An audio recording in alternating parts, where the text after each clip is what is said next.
नसाल तर चॅनलला सबस्क्राइब करायला विसरू नका। लाडक्या बहिणींनो, काळजी करू नका, पैशांचं वितरण जोरदार सुरू झालेलं आहे। सर्व लाडक्या बहिणी खुश झालेल्या पाहायला मिळते। आज सकाळीच 5 जिल्ह्यांमध्ये लाडक्या बहिणींच्या बँक खात्यामध्ये पैसे जमा झालेले। लाडक्या बहिणी आज 100% खुश होणार आहे, कारण आज पैशांचं वितरण खरोखरच सुरू करण्यात आलेलं आहे। परंतु भरपूर लाडक्या बहिणींना पैसे मिळालेले नाहीये। जशा प्रकारे सोशल मीडियावर बातम्या पसरत होत्या, त्याचप्रमाणे लाडक्या बहिणी अपात्र झालेल्या आहेत। भरपूर लाडक्या बहिणींना सकाळपासून 3000 रुपये मिळालेलेच आहे, पण अनेक बहिणींना हप्ता मिळाला नाही। लाडक्या बहिणींनो, आज शनिवार आहे, त्याचपैकी 15 जिल्ह्यातील फक्त 5 जिल्ह्यांमध्ये लाडकी बहीण योजनेचा हप्ता वाटप झालाय आणि सरकारने बँकांना सूचना दिलेल्या आहे। आज रात्री 8 ते 12 तुम्ही लाडक्या बहिणींनो पैसे घेण्यासाठी तयार राहायचंय। लाडक्या बहिणींनो, लक्षात घ्या, आज तुम्हाला 2 मेसेज येणार आहेत।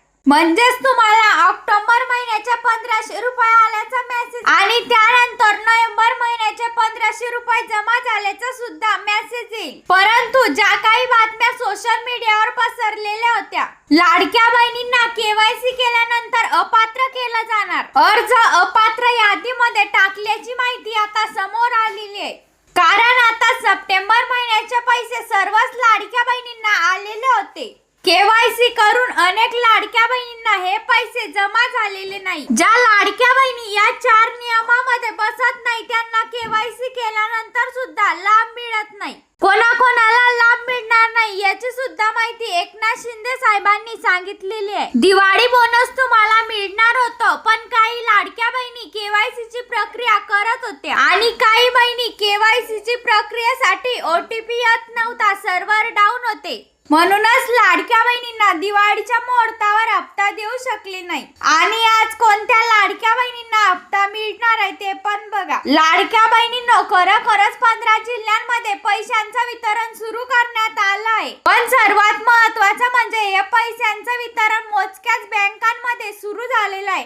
म्हणजेच त्या बँकांमध्ये जास्तीत जास्त लाडक्या बहिणींचे बँक खाते आहे, ते म्हणजेच post office, state bank, Maharashtra bank, Maharashtra bank of India या 4 बँकांमध्ये 90% महिलांनी खातं खोललेलं आहे। आणि या बँकांचं आज दुपारी 2 वाजल्यापासून सर्व्हर डाऊन होतं, त्यामुळेच लाडक्या बहिणींना आता 5 मिनिट झाले पैसे वाटपाला सुरुवात झाली। आता शिंदे साहेबांनी ही महत्त्वाची माहिती दिलेली आहे। आजचा शनिवार आहे आणि उद्या बँकांना सुट्टी आहे, त्यामुळे या ठिकाणी ही ऑर्डर देण्यात आलेली आहे। रात्री 8 ते 12 वाजेपर्यंत लाडक्या बहिणींना केव्हाही 3000 रुपये जमा झाल्याचा मेसेज येऊ शकतो। एकनाथ शिंदे साहेबांनी जशी बातमी दिलेली होती, त्याचप्रमाणे काही लाडक्या बहिणी अपात्र सुद्धा झालेल्या आहेत, परंतु सर्वच लाडक्या बहिणींना अपात्र करण्यात आलेले नाही। परंतु ज्या लाडक्या बहिणी या योजनेच्या नियमांमध्ये बसत नाही, त्याच लाडक्या बहिणी अपात्र झालेल्या आहेत। यातीलच पहिली अट म्हणजे ज्या लाडक्या बहिणींना सप्टेंबर महिन्याचा हप्ता मिळालेला नाही, त्या लाडक्या बहिणींना आता सुद्धा हप्ता दिला जाणार नाही। आणि दुसरी अट म्हणजे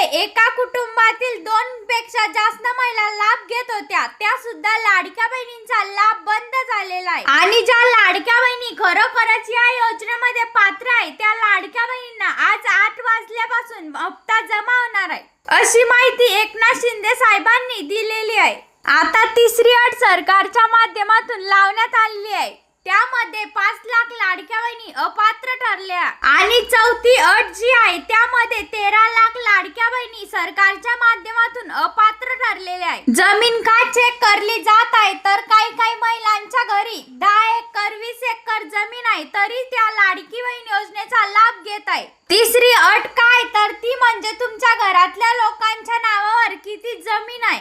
आणि एकनाथ शिंदे साहेबांनी सांगितलंय, ही योजना गोरगरीब महिलांसाठी काढली आहे आणि ज्या लाडक्या बहिणी या योजनेमध्ये खरोखरच पात्र आहे, त्या लाडक्या बहिणींना 4 तासामध्ये केव्हाही पैसे जमा झाल्याचा मेसेज येऊ शकतो। आणि आज 15 जिल्ह्यांपैकी फक्त 5 जिल्ह्यांमध्ये पैसे वाटपाला सुरुवात झाली आहे। आणि बहिणींनो, अशाच प्रकारच्या नवनवीन योजनांचा अपडेट पाहण्यासाठी आमच्या चॅनलला नक्की सबस्क्राइब करा, म्हणजेच नवीन अपडेट तुम्हाला लवकर कळेल।